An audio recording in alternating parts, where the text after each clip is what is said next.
Alabasta may have hinted at Haki long before we realized its significance. There was a scene while Luffy and the crew were trekking through the Alabasta desert. This was just after Nami discussed the infamous dance powder and how it causes the dry curse. They started pulling up on the city named Erumalu, also known as the Green City, or at least it was, as the curse struck again. The city was barren and abandoned. The people were left without water. Vivi tells us, as if praying, the people continued to wait, but the rain never came. Chopper even dropped a rock into the well, as if symbolizing how the people wished for water to return. The people of Erumalu put their hope into the city, and as Vegapunk told us, all things are brought into this world with hope, and hope can die. People's spirits can break. The people of Erumalu abandoned it, leaving it to wither away, leaving it to cry for help. As the crew hear voices in the wind and see a sand twister headed towards them, Vivi says it's as if Erumalu was crying, almost like the spirit of the people was left behind calling for help. Luffy actually sees this spirit well within the twister.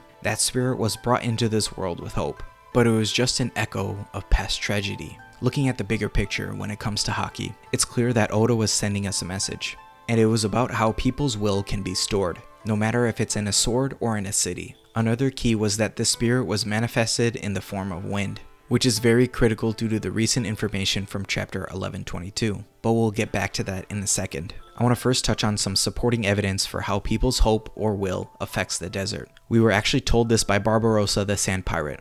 He states, "The desert is honest. A slight change in weather or people's hearts will change it greatly. Thus people's will can affect the desert directly. This can cause certain weather patterns." Now, how does wind fit into all of this? With us learning about how Haki can be stored in a knot when Emmett released Joy Boy's immense Haki, it leads us back to the time skip and Nami's lesson on Weatheria. While there, Nami learns about the wind knots from Heradas. After tying 3 knots, he states, "Untie one, a breeze blows.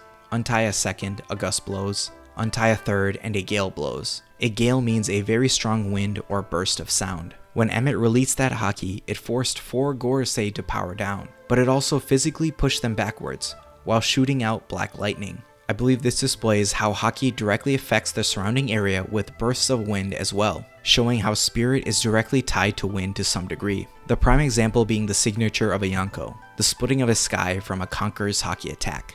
Nami even replicates this herself while practicing Cyclone Burst using wind knots. She ends up clearing the storm from the sky. All this evidence points to the fact that there is a connection between people's will and the environment they are in. When Haki is released into the environment, it can manifest itself as wind. Therefore, since wind can be stored, Haki being stored was the obvious leap for Oda to make. I feel as though we are still just at the tip of the iceberg when it comes to Haki. Let me know your thoughts on this, and I'll talk to you later. Deuces.